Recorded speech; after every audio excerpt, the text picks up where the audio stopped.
Stop. Ah, there we go. So,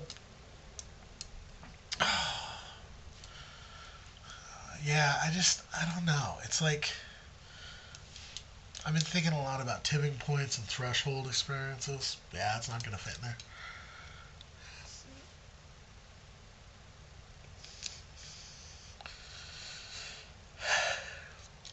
I'm not entirely sure what to do with in certain situations in my life.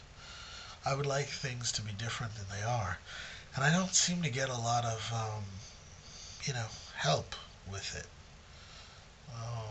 from anyone who's involved. So, particularly with the Lisa thing, I just after last night, I just don't know what to think. It was just so.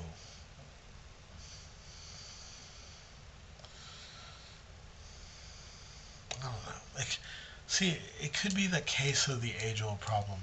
I've had this happen several times, and I've had other people tell me about it. We basically say to someone, "Hey, look, I want you to talk more often.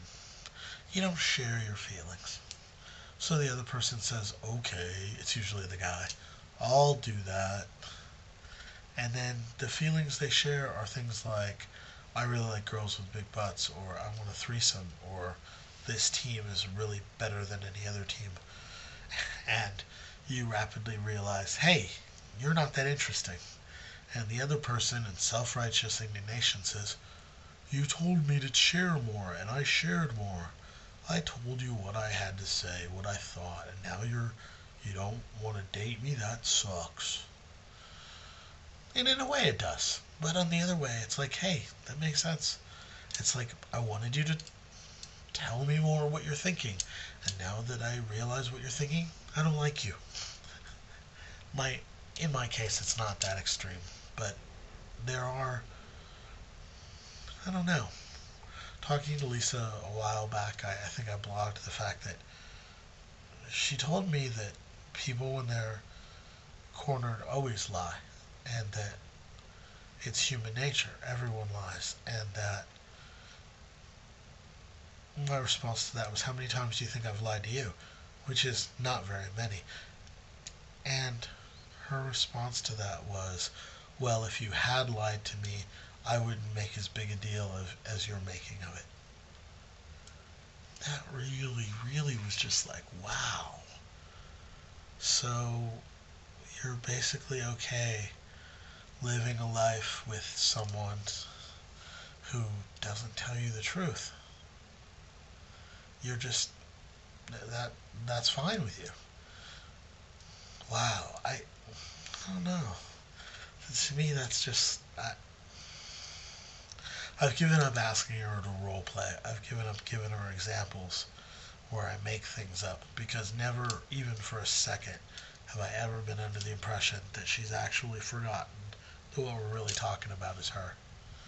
The other night, I made up a fictitious thing that I was doing wrong to ask her how she'd feel about it, what she thought she should do, and all that.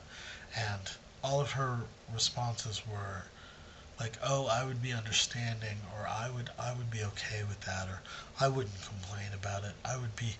I'm like, "No, you wouldn't." The slightest anytime that you discover that I do something that you don't like that doesn't fit with what you want, you get angry. You have normal people reactions. And it was then I realized, oh, it's because we're talking about you actually. Like, oh, I would never be upset about that, which translates to, you shouldn't be upset about what I do. Yeah, I don't know. I don't know what to do with that. I just, I think I'm deciding that it that I don't know. There's gonna have to be a change. And to my way of thinking, it seems pretty simple. The problems that we've outlined and that we've discussed have to do almost entirely and exclusively with her. And she would like me to handle the way that I deal with her problems slightly differently, better, and I would like her to work on not doing them anymore. And it doesn't seem like this is going to happen. So I'm thinking, in the words of the John Mayer song, if, you know, how does it go? Everything but yes is no. Everything but stay is go. Everything but I love you is goodbye. There is a problem. It needs to be addressed. Things need to be changed. If I am the one who has to change, it's not going to be, oh, I'll just accept this problem and hope it goes away. I'll just deal with the fact that someone is not being honest with me anytime it's convenient. If you don't want to work on the problem, and you don't want to work on things improving, and you don't want to work on making what sucks go away, then I can guarantee that my solution will be simpler and more elegant. I understand that in couplehood, it's not you have a problem, I have a problem, but it's about the power. I have no control over what she does.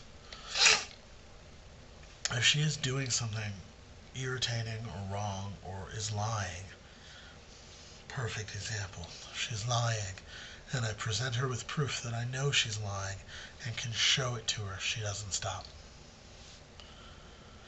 You lie, people lie to get something, to get out of something, to get something, to not be in trouble, to get money, to not get hurt, to not be beat up, to not whatever, to not hurt somebody's feelings. There's always sort of a reason for them lying, unless they're just pathological liars, but that's, people lie for a reason. If you lie for a reason and your reason is taken away from you, did you eat the last brownie? No, I didn't do that. Because I don't want you to yell at me. If there's only you and I here, and I say, did you eat the last brownie? And you say no, then that means I ate it. And I know I didn't eat it. So you're probably going to get yelled at anyway. But if I showed you video of you eating that last brownie, then I know I didn't eat it, and I know you ate it. You already know you ate it. So if you continue lying about it, that doesn't make any sense. So you're lying about it, so I'm not going to be angry with you, but I have video of it. Here's the thing. It's like, I understand that the lying thing is sort of a very specific example, but it's that way with everything. Hey, I noticed you were doing that and you said you weren't going to. Doesn't change. I hear the phrase, oh, that's a really good idea. I should do that next time. A lot. What I don't hear is, hey, remember the last time I did this? Yeah, well, this is a bad idea. I'm not doing it again. I guess change scares me a little, but I'd like to be scared. I need a change. I need things to be different.